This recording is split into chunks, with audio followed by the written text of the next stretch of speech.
Hey, it's Chris Bleck. On this week's episode, I'm speaking with the controversial Udi Wertheimer. He's one of the founders of Taproot Wizard. They're huge proponents of the Ordinal protocol on Bitcoin.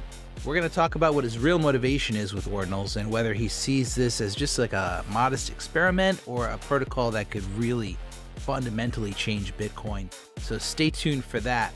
First, BitRefill is making this episode possible. Come to bitrefill.com, take a look at the gift card selection. It ranges from Amazon to MasterCard to DoorDash to Instacart to Xbox. It goes on and on and on.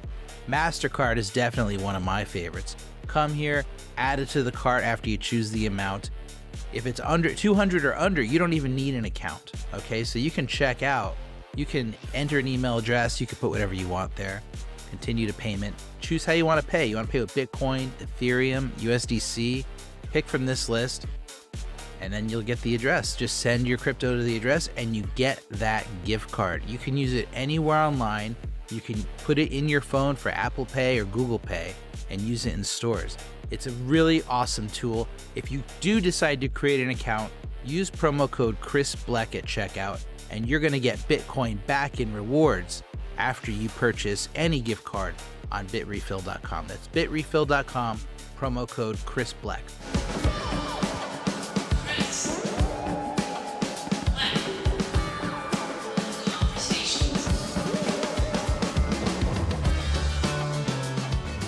Okay, we're live, and I appreciate you being here. Yeah. Thanks for having me. Let me tell you why I invited you first, and then we can sort of just chat. You're a low and potential guest. No, it's funny. There's a big pool out there. I've been doing this like one a week, and I find that when I stop trying to confine it to just Ethereum or just Bitcoin or something like that, like the world opened up because there's all these people that are like on the fringes. Like I feel like I'm on the fringes, not the fringes of like the fringes of what's acceptable, right? In the world of crypto. Really, all of us are. The entire industries on the fringes of what's acceptable, right? Yeah, that's what's hilarious because we're all unacceptable to mainstream, but then some of us are unacceptable to others within our little corner of the universe, which is weird. But Mr. is Wertheimer, right? I want to say Yep. it correctly. Yes. I listened to Bankless and he kept saying Wertheimer and I wanted to smack him in the face. I don't even know what the right way to say it. Really? You just got to go back. I mean, I can not in American English. Okay. Where did you come from? I'm originally from Israel. And now you're in the States. You're an American. Yep. Okay. Well, I'm in the States, yeah. You're in the States, dude. Okay. Illegal. I got you. Wouldn't say that. I was interested in speaking with you because I've never been able to really put my finger on like I understand what you do, but I've never been able to put my finger on why you do it or what your motivation is. So and I think that's important. I think we're all here for different reasons. I think I mean myself, I've said over and over, I'm here primarily for freedom. I want to detach from the government. I want to have liberty. I want to be sovereign with my money. And I understand that money is everything these days. Like we're not farming, we're not hunting, we're living in cities, and if you don't have money, you can't eat, you can't get healthcare, you can't get clean water. So to me, that's paramount. And that's why Bitcoin to me has been such a important part of feeling that way. It's like, what else do we have really right now that separates us in that way? So why do you do what you do? Like, are you on the same wavelength as me, do you feel like, and other Bitcoiners, or do you feel like you're kind of somewhere else on the spectrum? Yeah. Well, thanks for asking. I mean, I've been involved in Bitcoin for, I think, like 10 years now. And I think, I mean, look, obviously I'm very bullish on Bitcoin, right? Long term. Um, and like I think a lot of Bitcoiners are, right? Um, and to me, I can say about my own journey that my not only did my understanding or my perception of Bitcoin evolved over the years, but also um, the ways that it's useful to me personally has evolved over the years. And I think, at least to me, it's like I'm like, well, you know, there's probably many ways that this would be useful to people. Um, what you're describing is an important part of it, and there's probably more. Uh, to me, it's not necessarily these days the drive to free myself from the government. I don't feel like I'm beholden to the government. The government is there to do what it does, and I'm a separate individual, right? But I think that it is mostly about um, the practicalities of freedom to me. So, you know, for example, my first interests in Bitcoin were due to I was interested in online poker at the time, right? And well, probably I was interested in online poker probably a couple of years before I heard about Bitcoin, and I kind of lost interest by then. But I saw um, one thing I saw very clearly how difficult it is for poker players to transfer funds to and from those poker websites. So that was one thing. And the second thing was is some of them collapsed. And it turned out some of them were actual Ponzi schemes. It it it became obvious that, at least to me, that the fact that you see a number on a screen uh, as your balance does not mean that this is actual money that exists or that you own. And those concepts. So both of these concepts became clear to me early on in that way. I was like, well, one thing, the money I have in my bank account, it's not really mine because I can only move it. I can only transfer it when the bank agrees. And the second thing is when I see online a balance somewhere, it might be meaningless. So then when I heard about Bitcoin later, it just clicked. It just made sense. I was like, well, you know what? It seems to solve both of these problems. Mhm. And of course that relates to like, why were poker sites so difficult to use for many reasons, because the government didn't want you using them. So, so yeah, it relates to the issue of freedom for government, but to me, it was also just a practical thing. Right. Um, but it made a lot of sense, and it was obvious to me why it's useful. And as years went by, and I think I've seen a lot of other people using Bitcoin in very interesting ways, it just became obvious that when you don't have to ask for permission, there's going to be surprising, unexpected use cases that might be interesting to some people, maybe not the majority, maybe not the mainstream, maybe yes. It's kind of hard to predict when or why certain groups will find a reason to want to use Bitcoin. So it's less of like a political thing for me and more of a practical thing. And I just think that, humans turn out and end up being like surprisingly capable when limits are moved. So I'm kind of interested in it from the practical sense, I guess. And it's very close. I think it's very, very close to what you're talking about. Um, It seems One thing that close. I find really interesting is when you say, are y- are your interests in Bitcoin different from the interests of other Bitcoiners? And I think like Bitcoiners is a very, very diverse group. And especially as, as someone who grew up outside of the US. So I would say I'm much closer to um, definitely Middle Eastern culture, but also just Eastern culture. And I've seen the ways that people use Bitcoin in other countries outside of the US for many years. It has been up until, I don't know, let's say 2017, 2018. It has been probably way more popular outside of the US than in the US, right? And I think a lot of things shifted around that time and accelerated later. Um, so there are many ways that people use Bitcoin that are very different to that kind of libertarian um, um, ideals that a lot of people in the Western world have about Bitcoin. Not that I disagree with them, I do, but I just think a lot of people that consider themselves Bitcoiners do not see it necessarily through a political lens. It's interesting because, the foundings, like the root of Bitcoin, from the first block, right, was sort of separating us from government-run banks and from fiat. But at the same time, to declare that, Satoshi inscribed in the Genesis block, what he inscribed, and so it brings it full circle.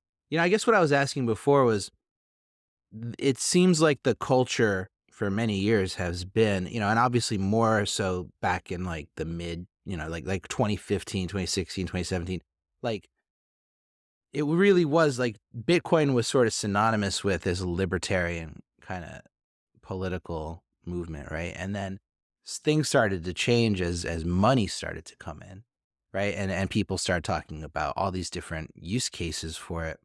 And I think that when I was saying like, are you thinking differently from other Bitcoiners? It wasn't meant to be like all Bitcoiners, but it's definitely a fringe thing now. You would agree because you get a lot of pushback. Like it's fringe to think about using Bitcoin block space for purposes other than money. It's still like a fringe thing. It's not common in the development space. Definitely not common in like what people are looking for from Bitcoin as an investment or anything like that. So you're fringe in that regard, right? And you've gotten a lot of crap for it. I mean, that's one way to look at it. Another way to look at it is that in the last year, that view has grown exponentially, right? So I would say, um, if we were talking more than like in 2021 about using Bitcoin in order to inscribe data and trade NFTs, you would absolutely be laughed out of the room. And now, yeah, it is kind of a fringe use case, but it is a use case. It's a real use case where, you know, every block between like 20 to 50% of transactions are of that nature. Every single block. That's a lot. Right. Yeah. Um, so yeah, is it the majority use case? I wouldn't say so, but it's grown to be pretty substantial. And I I do want to clarify though, I still view Bitcoin as money. I think it's still like store value is still the main and most important use case for Bitcoin, probably. I I don't actually think that storing JPEGs is going to be more important or more revolutionary um, than the digital gold use case. But I think it is almost, to me, it seems almost obvious, right? That there's this very large group. And I think both you and I are part of that group of people who are just sentimental about Bitcoin. It's beyond just the mere practicality. I know I talked about being practical before, but it's beyond just that because we know that there's a large group of people who, they have Bitcoin tattoos on their bodies. They define them, so they identify as Bitcoiners. All of their friends and family know them as the Bitcoiner of the family, right? We know a lot of people like that, many, many people like that. And if you ask them like, who are you? What are you in this world? They'll say, I'm a Bitcoiner. And that's not just the laser eyes and Bitcoin maxis. There's a lot of people who don't identify that way, but they believe that Bitcoin is the most important thing that they can be involved in. So for that group, and that's not a tiny group, it's a substantial group. For that group, I think that um, interacting with collectibles that literally live on the chain that they love, I think makes sense. Um, there are people who collect other kinds of stuff related to other stuff they're interested in, right? People collect stamps and people collect because they love history, and there are people who collect things on Bitcoin because they love Bitcoin. To me, it makes perfect sense. I don't think it's going to be the main use case of Bitcoin, not at all. I think, I've had like I initially had a very negative reaction to ordinals. Um, I've always had a Yeah, very me too, by the way. I've always had a very negative reaction to you. Uh, Yeah. and you to me, which is fine. We're being Yeah, civil. That's good. I like it. Um, no offense. I'm kidding. I know, I like it. to get the message through on Twitter, you have to be a dick. It's like the only way to get things across sometimes, especially Yeah. in the Bitcoin space. So, I said, but at least you can build. See, I can't even build stuff. So it's like I have to scream even louder sometimes. But so the negative reaction for me, and I think for a lot of people, comes from the fact that we recognize that Bitcoin is a I can't think of a better way to put it right now than like a mass delusion in a way. Like, and Andreas Antonopoulos has talked about this a lot, and so have others, where it's like money is what we believe it to be, right? It's whatever we come together and say it is, and so we've come together and we've gotten the world to come together through storytelling to believe that Bitcoin is one of the hardest forms of money on the planet, and is the most freely transferable and censorship resistant, and on and on and on. And a large part of that story has revolved around the fact that it simply doesn't have another use. Like, this is the use of Mhm. Bitcoin. Bitcoin is this. And a large part of why I think Ethereum hasn't, despite like all the memes and stuff like that, hasn't sort of caught on in the same way. It's caught on a much different way, but it's caught on a different way because it has so many different use cases, and it serves so Mhm. many different masters. And so, my initial reaction, and I continue to have sort of this negative reaction in the sense that I don't think that it should stop being built. I think if you can build it, you should build it. But I do think that it sort of hurts the narrative, which I think the narrative is such an important part of the story. We have to sort of Mhm. be looking behind the scenes at like the story that we're telling, because Mhm. this is the way it is. So first of all, does that part make sense to you, and have you given that consideration? Or from my point of view, you and Taproot magicians or wizards, whatever you guys Wizards, yeah. Taproot was sorry. You guys are Oh, just sort of full steam ahead on like looking to get into any crack in Bitcoin that you can, which makes sense. So, but have you considered the narrative side? Do you care about it? Do you think it's a factor? I care about it a lot. I'm a narrative person. That's the one that you said that I can build. I cannot build to save my own life. Sometimes I'm lucky enough to work with people who can, but what I do is I tell stories. And I think that yeah, I would say I think about it pretty much every waking moment. And I agree with you that it matters. Um, I think that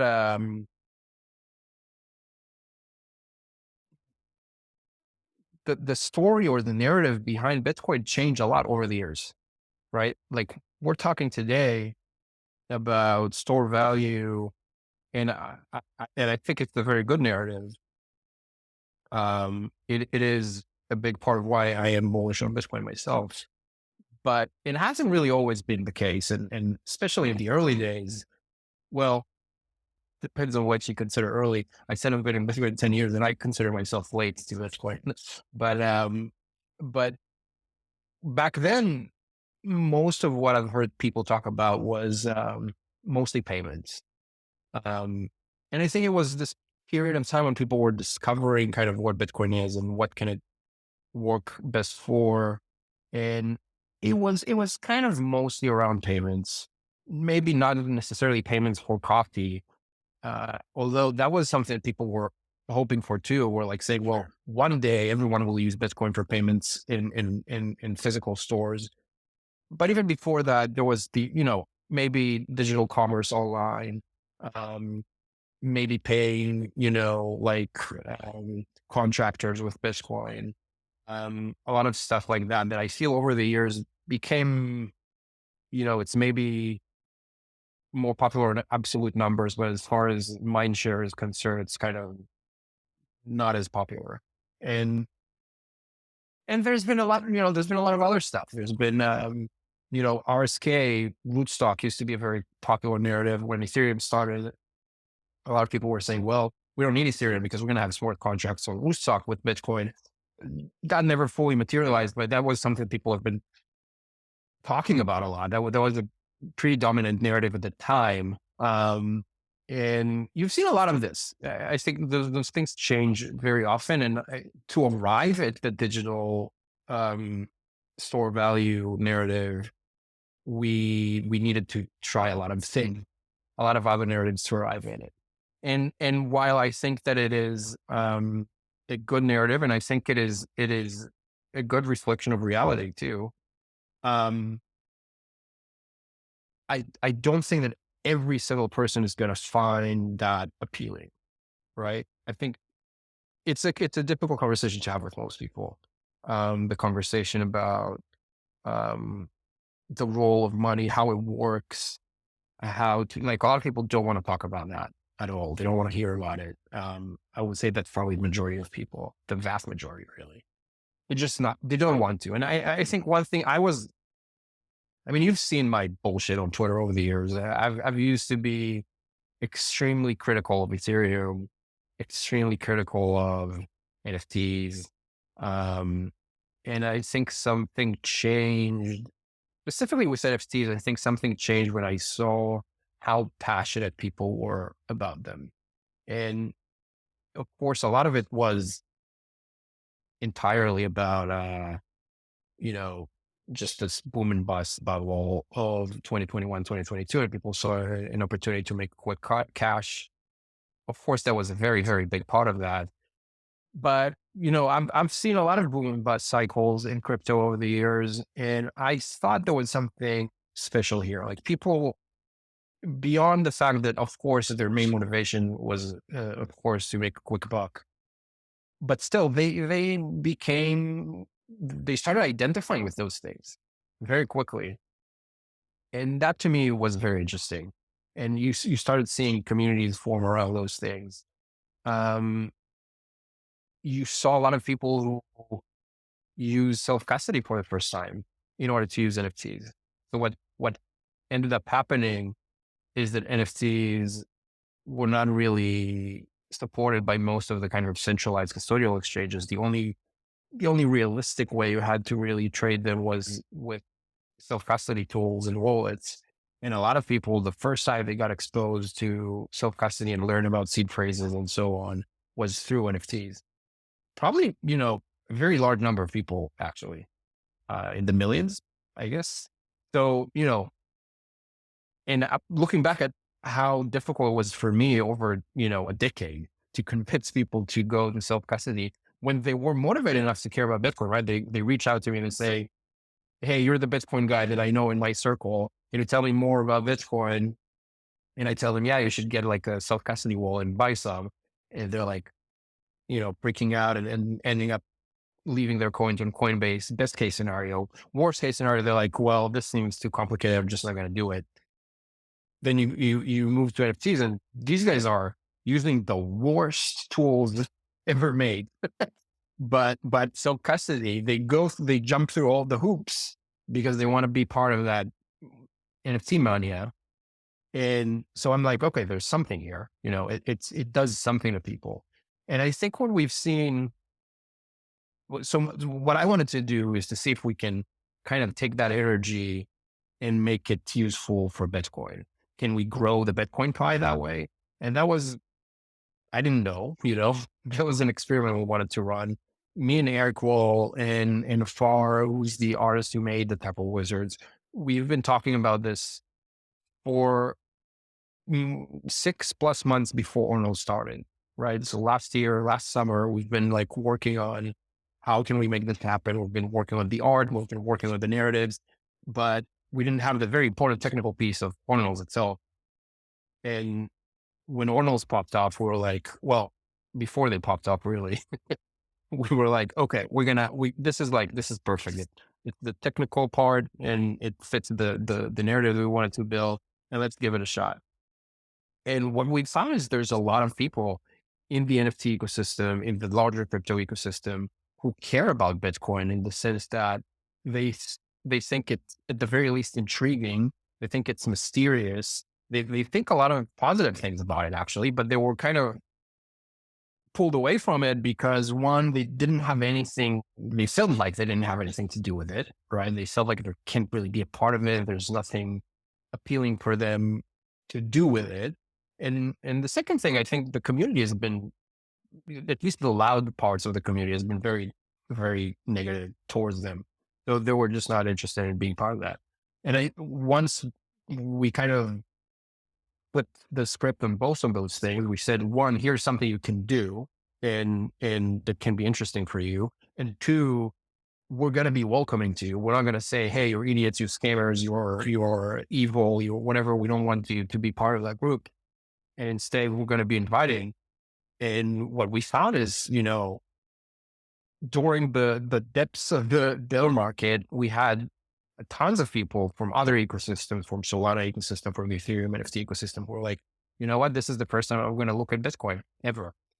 But they came here to make money, right? They came here to trade tokens or trade ordinals or whatever it might be. They didn't. That's part of, I think, the pushback is, they didn't come here to try to separate themselves from the evil fiat, right? They didn't come here to try to beat the man, the banks and stuff like that. They came here to mess around the same way they're doing on Ethereum and Solana, right? Which is what they were doing there too. 10 years ago. I came to Bitcoin 10 years ago to make money. I saw an opportunity. I also had no idea what I'm doing, to be clear, but I thought I did. And I thought I saw an opportunity, and I was like, yeah, let's go, let's get into it. And there was a promise of the, or there was at least the potential of very high returns over time. And through that, I learned more about what it is, how it can be useful beyond that, why I think it's an important invention for basically humankind. But I didn't know that from day one. I needed to have like a bait to get in. And that is a story that I've seen repeated many, many, many, many times over the last 10 years. And I think most people, not everyone, but I think most people will probably get into this ecosystem for that reason. But hopefully we get them to kind of flip, or at least we get them to get it. And what I've seen, Ordinals, like everything else, had this like big hype cycle. Everyone was talking about it for a few weeks or months, and that hype died down a little bit, right? Like it's not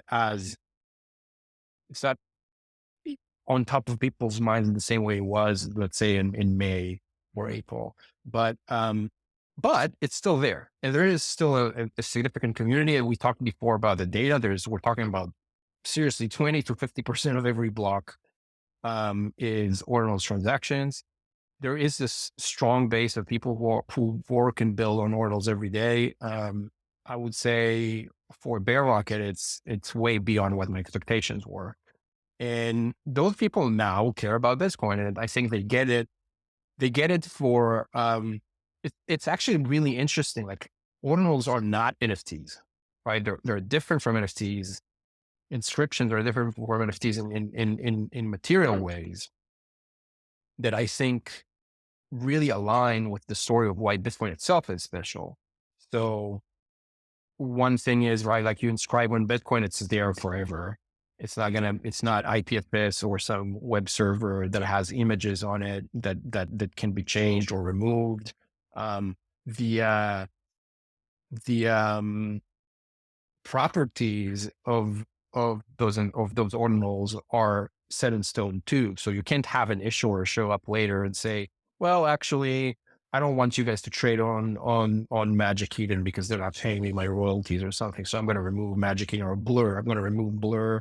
I'm going to whatever, all of those tricks that issuers do on the NFT side on Ethereum, they're not possible on Bitcoin because the owner owns their ordinal. It's theirs. It's truly theirs, just like with Bitcoin. And I think that people who interact with this ecosystem understand that now, especially if they saw that in NFTs on Solana and Ethereum first, then move to Bitcoin and they're seeing the difference. I think they get it. And then through that, they understand why Bitcoin is special too. And so And I've seen this a lot. This isn't something I'm making up. I really was, I was very reluctant about doing anything with Ordinals in the beginning, even though we were working on this project before Ordinals started. The beginning was like, yeah, I don't think this is for me. But as I started learning about it more, and we tried to do it very quickly in like a week. But as I started learning about it more, I was like, you know what, this seems different. And I think people are seeing that. So in my experience, yeah, it did take, of course, the main reason people started and wanted to be interested in oils was because they were looking to make money. But I think that as they got into it, they learned, at least those that stayed, learned why Bitcoin itself is special. And one thing that you see, I think is really, really interesting, as my big like bull market that I've seen for the first time, there was, just as I joined, there was like the 2013 14 bull market that ended with the collapse of Mt. Gox. But I was way too young and stupid to understand what was going on. The first one that I really fully experienced was the one in 2017, the ICO bubble and all of that stuff. Um, what was really interesting in 2017 is that a ton of people who wanted to participate in the ICO stuff, what they end up doing, because most exchanges only supported Bitcoin at the time, most like on ramps. So, or, maybe not most, but many of them. So what a lot of people end up doing, they would transfer their fiat to one of those on ramps, buy BTC, take that BTC, transfer it to their own Bitcoin wallet, then use that, maybe convert that to Ethereum or Ripple or something on some other exchange. They would have to go sign up for another exchange, deposit the BTC there, convert to some of those other altcoins, and then maybe from there participate in the ICO. So they use Bitcoin. They very frequently ended up with having, they would buy some Bitcoin, put it in their wallet, leave it there, at least some portion of it, and take the rest and gamble with ICOs. But they, at the end of the bull market, when most of those ICOs went to, zero, at least they still had a Bitcoin wallet, and at least they had some BTC in it. And over the years, that ended up being worth something, even though everything else they did was bad investments. At least they ended up with some BTC. Yep. In this last cycle, you barely saw any of that. Almost no one of the new people who wanted to participate in the DeFi stuff and the NFT stuff, almost none of them got Bitcoin. What they did, and that was, to me, that was honestly, that's when I kind of flipped and I was like, wait, something is going on here that is bad, that is very concerning. And it's not because, like, yeah, a lot of people would say even back then, it doesn't matter because NFTs will go to zero and DeFi will go to zero. So who cares if people are wrong, and they'll realize that they're wrong. And yeah, they were mostly wrong, and they did realize they were wrong. But at the end of the day, their DeFi stuff went to zero, their NFTs went to zero, but they still have MetaMask and they still have some ETH in there. And the ETH didn't go to zero. It lost 50%, fine. But it's still there. And they consider themselves Ethereum people now. And as the next bull cycle starts, they're like, well, I'm going to learn more about Ethereum. I'm going to learn about being an Ethereum developer, maybe. I'm going to learn about whatever. They never interacted with Bitcoin. They don't have a Bitcoin wallet. They don't have any, the tiniest fractions of BTC. They don't have any of it because they never had a reason to. So I was like, man, that's a problem, because in 2017, and if you talk to a lot of the so-called Bitcoin maximalists and the laser eyes today, they will tell you the way they became Bitcoin maximalists is because in 2017, they played around with shitcoins, lost all their money, ended up with some BTC in their wallet, so decided to learn about it. That's how they became Bitcoin maximalists. And that funnel is not happening in 2021 and 2022. It's just So not, why because does no that one is bother buying you? Bitcoin. Because now you sound like a maximalist. Like, why do you care if people stay on Ethereum if they want to just mess around with stupid tokens and stuff like that? Well, they don't anymore, right? So that's the thing. You become a Bitcoin maximalist, and I've seen this time and again, and they admit that themselves. You learn about what makes Bitcoin special, through that experience with shitcoins very often. And you understand why, shitcoins are maybe not the best, but more importantly, you end up having some BTC in your wallet. Maybe it's just a fraction of what you had before, but you end up having some BTC in your wallet and you have a BTC wallet. So you're like, okay, you know what? I'll learn about it. And I've seen this time and time again. A lot of the Bitcoin maximalists will tell you openly that that's how they became Bitcoin maximalists. And that includes the people who are building on Bitcoin today, the developers, the podcaster. That's how, if you go and ask Peter McCormick how he became a Bitcoin podcaster, it will tell you, I started with shitcoins. I lost all my money. I ended up with a small chunk of Bitcoin in my wallet. And I was like, well, let's see what that thing is. and, and, that is a very, very typical story in that group. And I'm thinking, okay, those people who build out the community started through that funnel. If that funnel doesn't exist anymore, how is anyone going to end up in Bitcoin? Now, the problem I see with Ethereum, look, it's not that I have something against Ethereum, but I'm a Bitcoin person. And what I'm seeing is that people have been in 2021, 2022 onboarding into Ethereum. And today, after the bear market, after a ton of them left, the ones who stayed, and they did lose a bunch of money, but they stayed because they believe in ideals similar to the ones you talk about. And they look at Ethereum and they're like, okay, let's make it better. I want to be part of this industry. I want to be part of this community.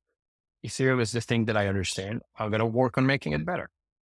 Bitcoin needs those people. We can't not have those people. We can't just be like, oh, we have a lot of smart people from 20. Who else is going to build it out? Just like have those people. We can't just be. This sort of goes to the heart of 2012. Like, who's going to do it? It sort of goes to the heart of what we were saying before, though, where you're talking about trying to increase adoption by people who haven't sort of bought into the narrative that I described initially, right? You want to bring people into the ecosystem who want to use Bitcoin for different purposes, or and hope that eventually maybe they figure out the rabbit hole, like, and sort of fall into the sovereign money mindset and stuff like that. But it's based on experience. It's not based on hope, right? It's based on, well, I think we're dealing with a different breed of person. Bitcoin. I think that the people, what I've seen, I overestimated the intelligence and the the desire for freedom of a lot of people who came into Ethereum in 2019, 2020. I think that a lot of people, DeFi was initially described as, we're going to, this is, you don't need banks anymore. We're getting rid of the middlemen, et cetera, et cetera. And then it evolved, obviously, everybody realized that they were lying, but the people who were there for that were 1% of who ultimately came in to DeFi, right? In order to for the yield and the tokens and stuff like that.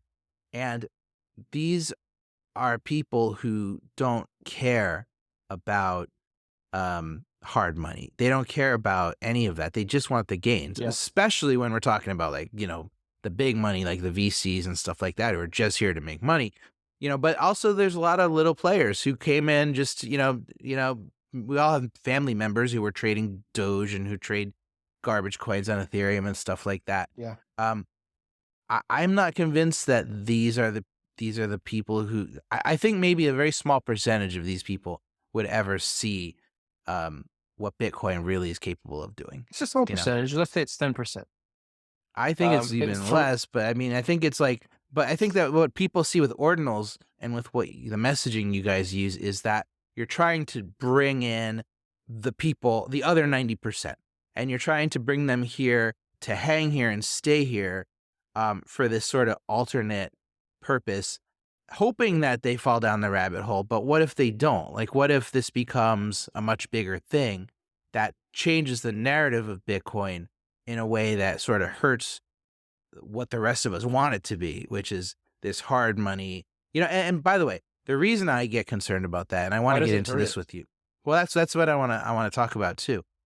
I over the past year or so, I've started to realize more and more that the Bitcoin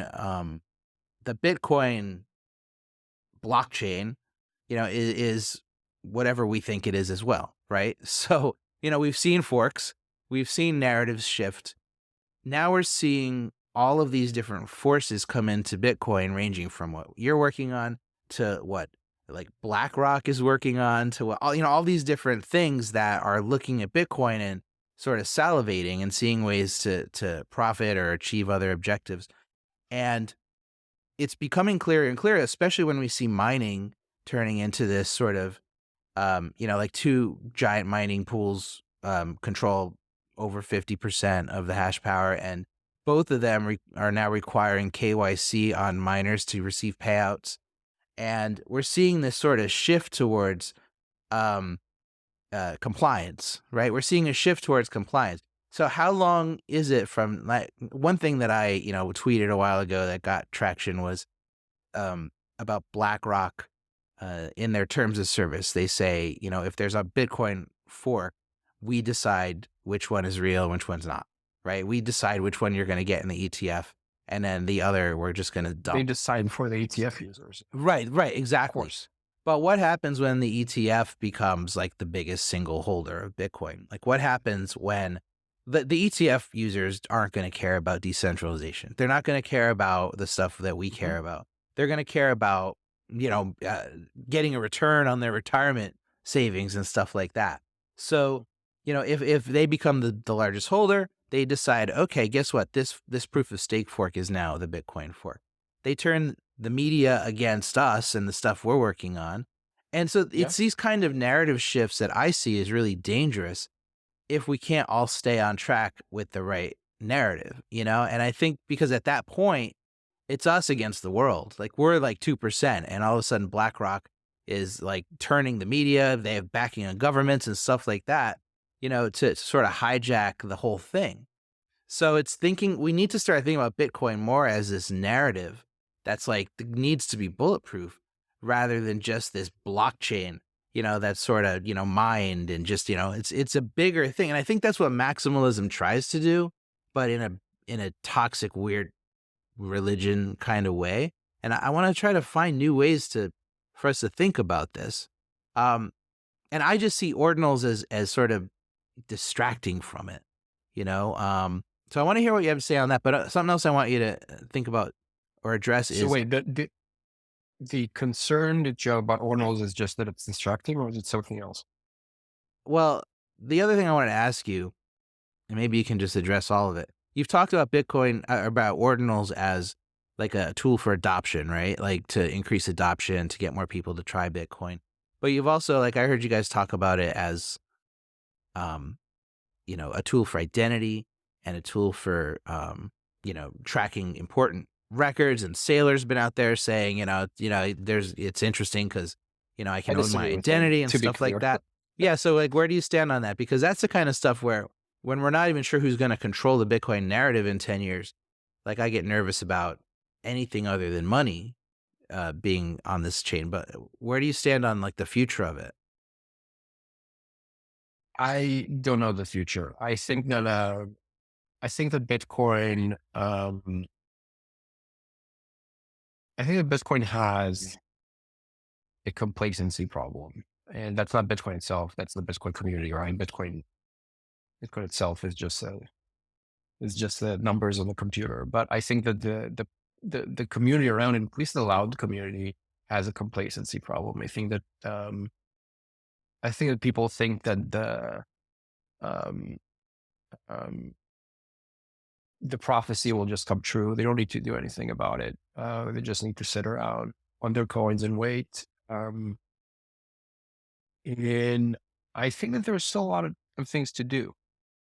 That does not mean that I know what those things are that need to be done. I do not. The only thing I know how to do is to experiment and try things out and see, how the world reacts to your experiments, and double down on things that work and forget about the things that don't work. And that I have no answer to you on what the future is going to look like. I think that in order for Bitcoin to fulfill its potential, people who use Bitcoin will have to experiment with things. I think it's unlikely that we have discovered all of the best optimal use cases for Bitcoin. I think that's probably not the case. So, so for that, we need to experiment and, we are experimenting with Ordinal stuff and other people are experimenting with other things. Um, and that's great. Um, I will be happy to fail. That is completely fine. Um, I think that, the reason to be bullish on Bitcoin is because it allows you to try a lot of things without asking for anyone's permission, including other holders. Some of them may not like it. That's okay.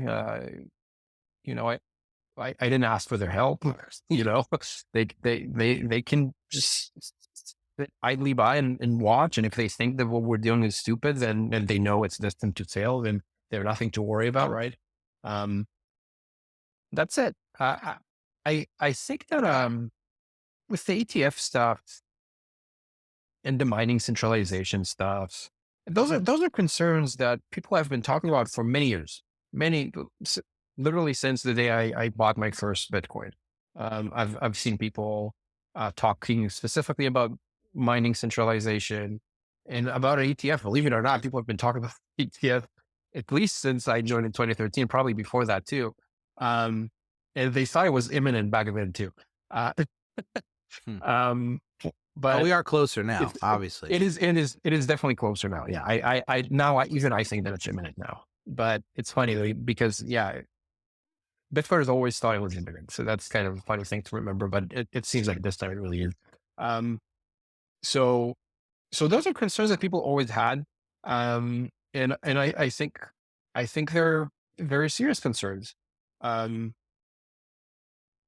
but also I think, we need to be able to present compelling, not only arguments, but compelling realities to people that will make them choose to, choose self-custody and choose self-sovereignty. Not all of them are going to choose that, but we have to at least, um, be compelling enough so that some people choose it. And if Bitcoin is just destined to be in ETFs, then I guess it is what it is. But even in that scenario, um, there is the nice thing about it, right? Is that you could have many ETFs. You can have many ETFs in many different jurisdictions, and those can compete with each other. And they don't need to ask for permission from the central Bitcoin authority to become an ETF. Of course, in the US, they need the SEC's permission, and in other countries, they will need their own. But but at least there can be many of them and they can compete similarly to how, Coinbase competes with Binance and with other exchanges. And yeah, maybe many people keep their Bitcoin on Coinbase, but at least they have a choice. Um, I think that, you know, that is just part of being that type of decentralized asset. It does allow you that type of choice. Hopefully those things become competitive enough with each other that you don't have BlackRock controlling the whole thing. Um, I'm pretty optimistic that's probably what's going to end up happening. ETFs are going to be popular, but not maybe not a single one. And also ETF as a vehicle will probably not be the only vehicle that people will use. Look, I mean, Hal Feeney talked on the very earliest conversations on Bitcoin Talk about how people will probably have their Bitcoin in their bank account. Just like they have a US dollar balance, they'll have a Bitcoin balance and they'll use it there is what he expected would happen. I still think that if Bitcoin does succeed, then that might be one of the main ways that people interact with it. But the important thing is they have a choice. They can choose which bank. They could choose maybe they want an ETF but not a bank account. They can choose to withdraw and hold it themselves. They can use Lightning. They can use all of those things. I think that adding Ordinals to that list of things that they can use is also useful. Um, you know, there's this very interesting comparison that I got from Eric Wall. Most people, their main interaction with gold, and gold is very similar to Bitcoin in many ways. Of course, it's more primitive and ancient, but it's very similar to Bitcoin in many fundamental ways. And the main way that most people interact with gold, it is not, um, it is not by just buying gold and holding it in a vault in their home. It is also not the gold ETF. The gold ETF is popular, but it's not not the most popular way that people interact with gold. The most popular way that people interact with gold is through jewelry. Tons of people on this planet own jewelry, gold jewelry. It's a status symbol for them. It's a way to flex. It just, for some of them, they collect it. They just think it's beautiful. Sometimes they don't wear it at all. Um, people get married and give each other gold rings. It is, it is, it is, it is something that, almost everyone in the global culture have interacted with. Even if they don't own it, they know people who own it. It's very, very, very popular. I think it almost have a potential of being that. It's it's it's like Bitcoin jewelry. It's like a way to say, yeah, I see value in Bitcoin. Maybe not as a financial thing, but as a status symbol, as a way to flex. And I see the value of owning it. Um, there is the potential. I haven't seen a lot of people doing that, but there is the potential of having actual BTC inside the ordinals, right? So ordinals are made of sats, technically. Um, the nominal amount is usually almost zero, but technically you could have an ordinal that is made out of one BTC or more, and maybe that is the thing that will become popular. Um, Also, inscriptions themselves are made out of Bitcoin block space. That's not the same as BTC, the asset, but they take up actual Bitcoin block space. The first Taproot Wizard we made is a 4 MB transaction, was the first 4 MB transaction in the Bitcoin history. We had to pay for a whole block in order to do it. Whoever owns that knows that they have, this piece of block space. They cannot reuse it. It's not like, when you buy a gold a ring, you can melt it and use the gold for something else. You cannot melt the block space and use it for something else. But it still shows, it's like this sort of status symbol saying, hey, I have this thing that is forever on the Bitcoin chain. It clearly took work and money to create it. And it's there for everyone to see. I think it has that sort of similar value to what jewelry is. So I think that a lot of people will, we don't know, maybe I'm wrong, but I think there's a good chance a lot of people will interact with Bitcoin in that way. Similarly to how they interact with jewelry. It's an interesting comparison. I haven't thought about that or in that way. I think as you're saying it's starting to become more and more apparent to me. And it has been, like I was just saying, like over the past years or so, that Bitcoin as an asset and as a trustless protocol is so much more fragile than gold when it comes to the fact, and that'll trigger a lot of people. But, I really believe that the future of Bitcoin is up for debate. As far as the trends that we're seeing, going back to what I was saying before, mining becoming, primarily controlled by KYC compliant, government compliant pools. The majority, more and more Bitcoin being held by custodians, a higher percentage every passing day, pretty much. More and more people getting involved that really don't care about decentralization a bit. Countries getting involved and looking at it and obviously not caring about decentralization, but just looking for ways that they could hurt privacy on it and hurt other sort of these aspects of it that we need and that we appreciate. The trend is going in a direction where the narrative could end up getting hijacked. Not for me, and not for you, and not for people who've been here from the start. But again, we're like 1% of the world, if that. And the other 99% of the world, primarily, most of them will just follow whatever narrative is fed to them. So if a different narrative is fed to them about Bitcoin, they're going to believe it. And if they're pushed something that we don't think is Bitcoin, if they're pushed something as Bitcoin that we don't think is, they're going to believe it. So if there is a hijack, like a fork down the road where, okay, somebody's going to fork Bitcoin, it's a proof of stake fork, validators controlled by whitelisted, companies like BlackRock and Chase and, governments and whatever it might be. And like, okay, this is Bitcoin now. And everybody who had Bitcoin before, you still have Bitcoin on this chain. So you have nothing to worry about. And by the way, the value of this is going to skyrocket because we control it. And the value of your other garbage chain is going to go to zero because we control that too, basically. So, like, I see that in the future. That couldn't happen with gold, right? Gold is physical. You hold it in your hand. You have a necklace, and nobody can take it from you without a gun.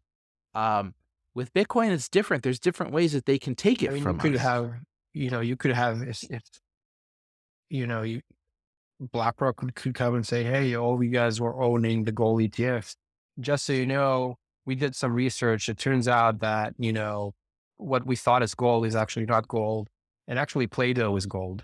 So we're replacing all of the gold in the safes with Play-Doh. That's gold now. That's what gold is. We were just wrong. It wasn't the gold molecules. It wasn't the gold atoms. This is gold." And they could try that.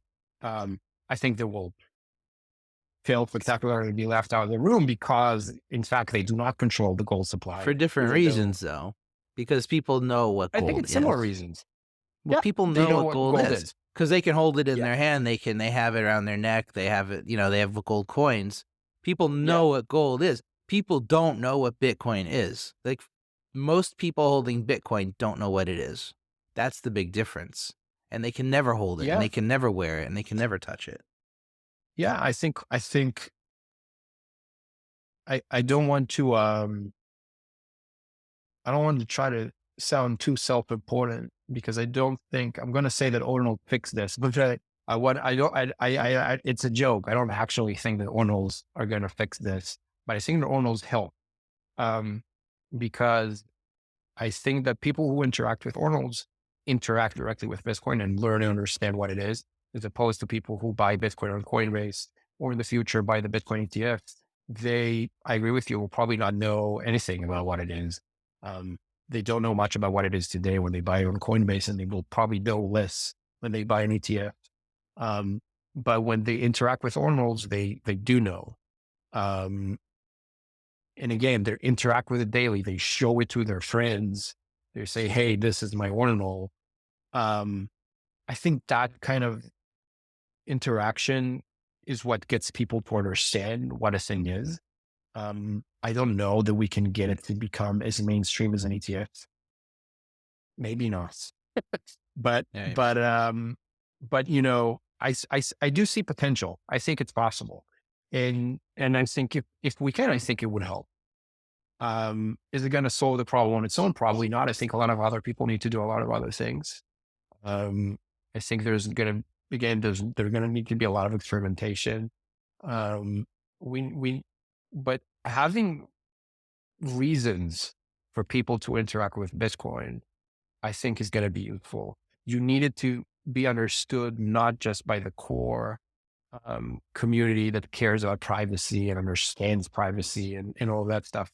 That is, look, I am part of that community. I am that kind of person. I also know that it just cannot grow anywhere near as fast as we need it to. Is it important? Yes. Do we need to keep doing that? Yes. But it's just not going to grow nearly as fast. Um, it's just not, you know? So what do we do about it? Are we yelling at people on the Matt Odell and Marty Ben podcast? Is that going to help? I don't think it is. I think it's not going to help. So that's why I don't want to do it. I understand where they're coming from. I understand why they think it's important. I think they're right. I think that there is a group of people who do connect to that kind of rhetoric, and that's great. Um, I don't see how I can help there. I think the way that I can help is by trying to bring it to new audiences and to get them to see at least partially what I see as special on Bitcoin. Um, I think it's helpful. Where do you stand on the proof of work versus proof of stake debate, Mm. or do you? Proof of stake is it's the kind of thing that I wish I wish that what I then we would see more from Bitcoiners is like this a more nuanced approach where I'm happy to say about proof of stake that I would be happy if it worked, right? If it couldn't work in a way that is decentralized and that maintains the immutability that we want from Bitcoin, I would love that. Okay. I think it would be great. Mhm. That said, I'm entirely unconvinced that that is possible. I'm happy for the Ethereum people to try it out. That's fantastic. I don't want them to not try it out. And that is something that I find appalling really in the Bitcoin community that like, let them try. They want to take the risk. Great. It's fantastic. Right. Hopefully they come back, in 5 years and say, we figure it out. I don't think it'll happen, but maybe. And then, maybe we can do something about it. Um, but yeah, I'm not particularly optimistic. I look at it and it's like, yeah, there's a lot of problems. Like there's, like you said, there can be concerns with proof of work too. Like proof of work is not perfect, and the Right. way that it is currently implemented is not perfect. So going the extra mile and being like, well, we figure out proof of work, let's not do a proof of stake. And I don't know. I think it might be, I wouldn't want to do that on Bitcoin. Definitely not anytime soon. But if Yeah. they figure it out, maybe. I think that the debate is often over what success really means too, though. Like it's like, we want to think Yeah. success means a bulletproof, decentralized, system that can't be manipulated or gamed. But that's like the definition of success. That's what I'm worried about across the board. Mm, Like we could say proof of work is failing because of the the way that Bitcoin mining is trending and because of stuff like that. But somebody could make the case it is succeeding because it has more of a risk of becoming compliant, and that it might be safer, it might be more eco-friendly, it might be better if the government had more control over it. And then same with proof of stake. It's like I think mm, that the proof of stake uh, is going to succeed for a lot of people if it becomes more controlled by the big money and by um, all the things that we think are bad. I think that same with DeFi. I think I've said from the start, like a lot of these projects kept their centralized control, their keys, whether it's through like an admin key or through a DAO that's like kind of a phony DAO with, big players just controlling the votes. They kept that on purpose because they knew that their project would be more valuable if it was compliant. It's like you lose value when you become this pirate ecosystem that governments frown on and that run counter to laws and stuff like that. You lose value. So it might be better for freedom, but it's not better for the pocketbooks of the investors and stuff like mm, that. And every token holder is going to vote in their financial interest all the time, mm, and people just want to preserve their wealth. And if they're given ways to do that, they're going to do it. And that's why miners are KYCing too. It's the same thing. So, Wouldn't Bitcoin holders do the same? yeah, but they can't control the chain, right? They can control the narrative though, but they can't control the ecosystem itself. That's where it gets kind of interesting because that's what I was saying before.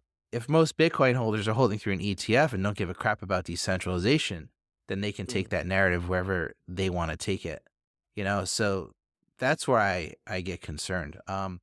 So in the little time we have left, I just wanted to get back to what we were talking about initially, and like it sounds like your motives are are about growing adoption of Bitcoin. You want to bring more people into the ecosystem. We haven't even talked about fees and stuff like that, which is such a bigger topic. But I know you guys have talked about ordinals can help sustain the Bitcoin proof of work system longer term, right? When as hopefully, halvings occur, right? If it maybe not, succeeds, but hopefully. Yeah. right? Um, but do you think that there's more to it? Do you? And I know you before you said like you didn't agree with Sailor or anything like that. Do you think that it has a future that could be, like this is where we have our car title, this is where we have our the deed to our house, like, or do you think that's kind of it's way too early to even consider stuff like that? Yeah. So I think the Bitcoin main chain itself has limited capacity, and I believe will continue to have limited capacity. Um, so the idea of it becoming it itself becoming the repository for the world documents seems unlikely. Um, the dynamic that ends up happening is that you end up storing data that is valuable, very valuable. And to me, that would be one of two things. It's either like these sort of like luxury collectibles, and those are not going to be mass market either, right? It's not going to be like,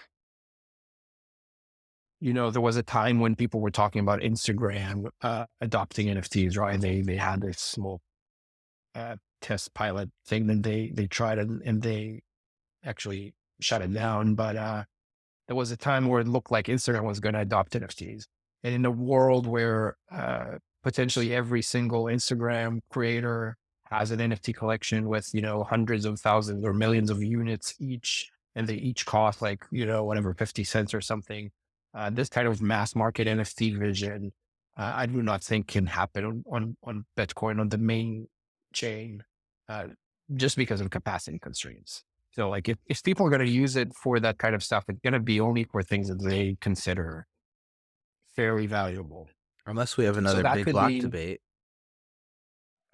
you know, I don't think so. Of course it could, but I don't think so because it doesn't, I think when you look into how people are using them, at least today, it doesn't make sense for them to want it to become a mass market thing. Like the Bitcoin ordinals and inscription thing seems to make a lot of sense or some sense for, high-end luxury stuff. I don't know that it necessarily makes a ton of sense for mass market stuff. And I don't know that it's going to be a big war one day. I don't think so, but who knows? Uh, but my point is, I think it makes sense for those highly valuable things, either collectibles or maybe, there's this project that tries to inscribe, all of the WikiLeaks documents now. And I think Snowden has mentioned something about how for very, um, for types of documents that people really want censored, then that might make sense. And that makes sense to me too. But I don't think that's like a mainstream use case either, right? So you're going to have whatever, once every few years, it's going to be this important leak. And maybe people will want to use the Bitcoin chain for that, but not for everyday stuff. Very hard for me to imagine it will be used for car titles and so on, because again, those things, there's many, many other ways you can both save and secure, distribute them. You don't really need the Bitcoin system for that. I think it actually works more for like sentimental things, right? Like where you didn't have to have it on Bitcoin, but you're like, well, I love Bitcoin, so I want it to be on Bitcoin. Like people used to um, before inscriptions were a thing, they used to put in op returns like marriage proposals, for example, because they're like, well, me and my wife, we both love Bitcoin and we want this to be there forever. And it's very valuable for them. It's obviously not valuable for anyone else, but those kind of things to me make sense. And some people will be willing to pay for them, and most people will think they're silly, and that's okay. Yeah. Yeah. I think that that's part of my concern about it is that if it does continue to grow, and blocks do continue to fill up, and if there's money to be made with this type of stuff, then it could ignite a new sort of political war, right? Over like how big should blocks be or how should we like it's that's what I meant by distraction before. Distraction from the use case of Bitcoin as money, and sort of compromising and making trade-offs that appease multiple parties, that aren't, not all of them are just strictly focused on Bitcoin as hard money. Um, that's where I get concerned. And that's what I was talking about with distraction. It was in those kinds of Hmm. cases, which obviously if ordinals continue to take off, become a huge industry, the way that DeFi did, at least for a while there. I mean, there's still tons of money in DeFi, and like the VCs start coming over and start to try to take this over, um, it will be just a matter of time before you got Coinbase and you got all these other major players involved trying to capitalize on it. And then that's when you start getting trade-offs, right? And you get trade-offs that, okay, maybe we can make ordinals work and make it still hard money, but we just take a little bit of decentralization away, Yeah. and how do you please all the masters? You can't please everybody. And that's what Ethereum has tried to do. And it's turned into this political boondoggle, right? Um, Bitcoin is at major risk for going that route, and if it's not ordinals, it could be something else, so it's more and more, like I said before, it's becoming clearer and clearer to me that this narrative is really, it's fragile. And Bitcoin as we Yeah. want it, I also caveat with this. A common thing I get back is, well, I'll just dump the the crap fork for my fork, and I'll just always stay on my proof of work chain that is free and stuff like that. But if first of all, if it's illegal, you're gonna have a hard time, and it very well could become that in the future. It could be illegal to self custody in the future. A lot of countries are already trying to do that. Um, but also, do you really want to be this 1%, on a pirate island somewhere? I know you guys think that you're going to have a citadel and you're going to be all, but like, one, Patriot missile and you're done. So it's, you don't want to be an enemy of 99% of the world, right? And once 99% of the world thinks that if you're not using their Bitcoin, you're the enemy, you're kind of in trouble. So, that's where I'm thinking, I feel like my view is so nuanced, it's hard to almost describe sometimes, but that's where I get iffy on some of these side sort of ventures. I respect your right to build it. Like, I think you should build whatever you could build, but I also wish that there was a way to block you from the chain without, There isn't. without inflicting just straight up censorship. But I realize straight up censorship can't happen. But at the same time, I see both sides of this and I get really conflicted about it. No, I understand. I think that those are views that, again, they're not even new. I think that those are views that people have held for many years, and I totally saw the point then, and I still see the point now. I get it. My view is just different. First of all, I'm an optimistic person, and some people might say naive. I'm just optimistic, and I think that humans figure things out. And maybe I'm insane for thinking that. But the second thing is, I think there are two possible futures for Bitcoin. One possible future is that nobody cares about it. And when I say nobody, I mean, it remains this like 1% thing. And there's a bunch of like famous podcasters and they hop around between conferences and, we talk about macro all day and how Bitcoin is going to save the world and how wars only happen because we don't have Bitcoin. And we can keep talking about how wars only happen because we don't have Bitcoin, we for generations, and that's it. Of course, there's another version of the future where those people are right and the world is going to shit and all of the governments disappear and then Bitcoin turns out to the savior. I'm just not interested in the future. It may be that I'm just not interested in it. And then I think there's another version. The third version is that Bitcoin is going to be appealing for large groups of people that are currently not part of the movement, for whatever reason. And those people, well, yeah, they'll have different ambitions and they'll have different motivations and it will create problems, no doubt. Hopefully we can grow this in a way that we keep this movement aligned, at least to some degree. But also, yeah, we might fail. It might actually end up blowing up just because it grew too fast. That's a possibility. I think you see that a lot with startups and companies, right? Like they start with this small vision. You have this small group of maybe like 3-5 people that know exactly what they want. And usually they fail. Sometimes, rarely, they do so well that they grow really, really fast.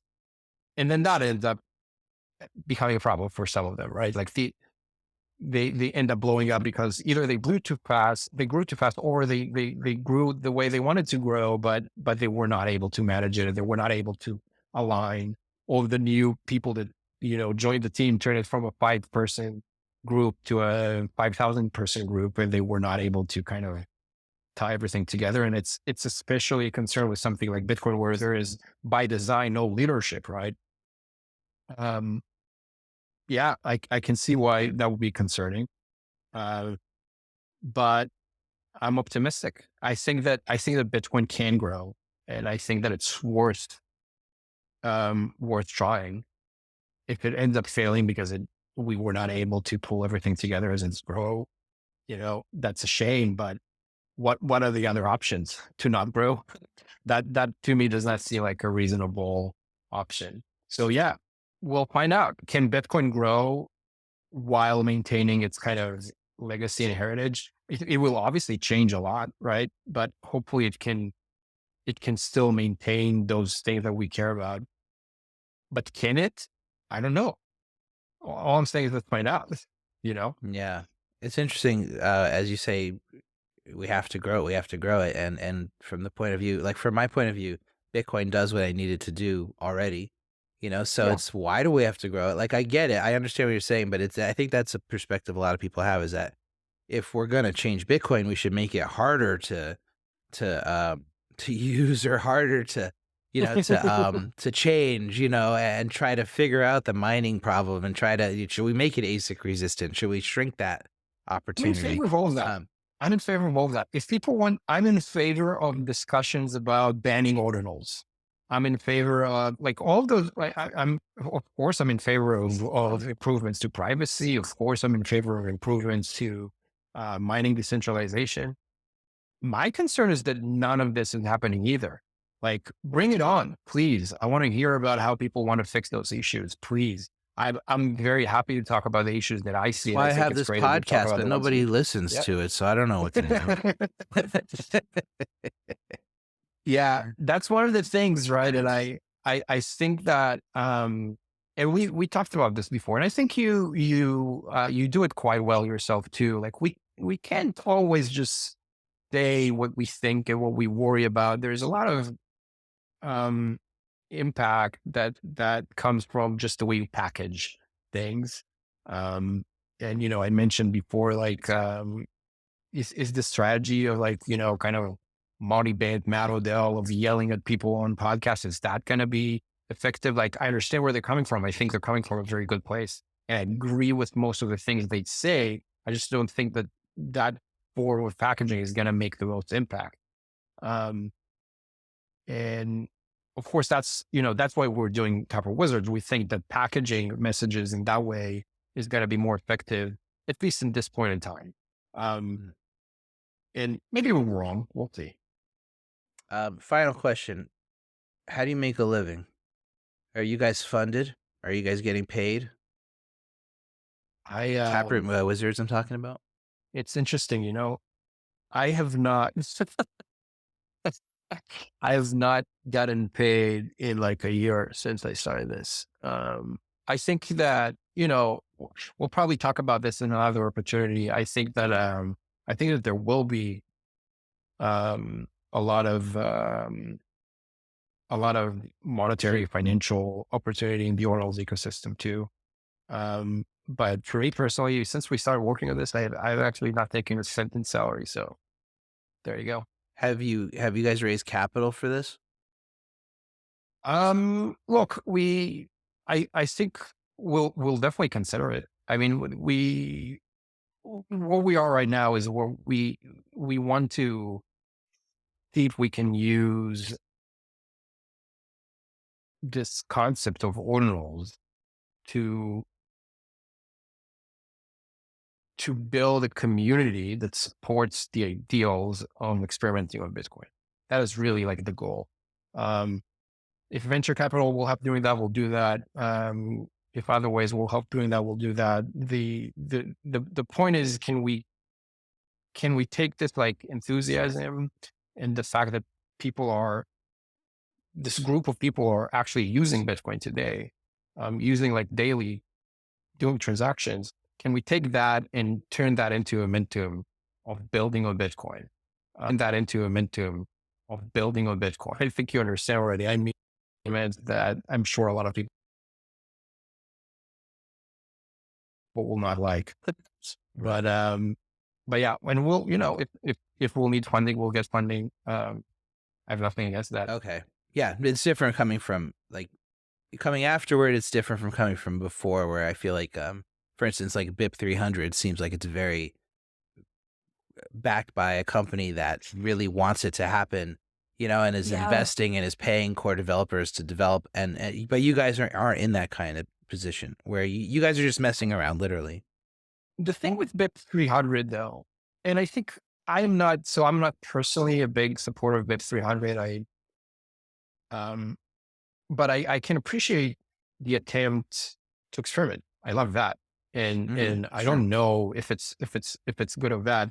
I think it's a little unfair, I think, the way that some people have talked about the VC funding that they have, because Paul Stortz has been on BIP 300 for like what, 8 years. I remember meeting him in 2016 and what, 8 years.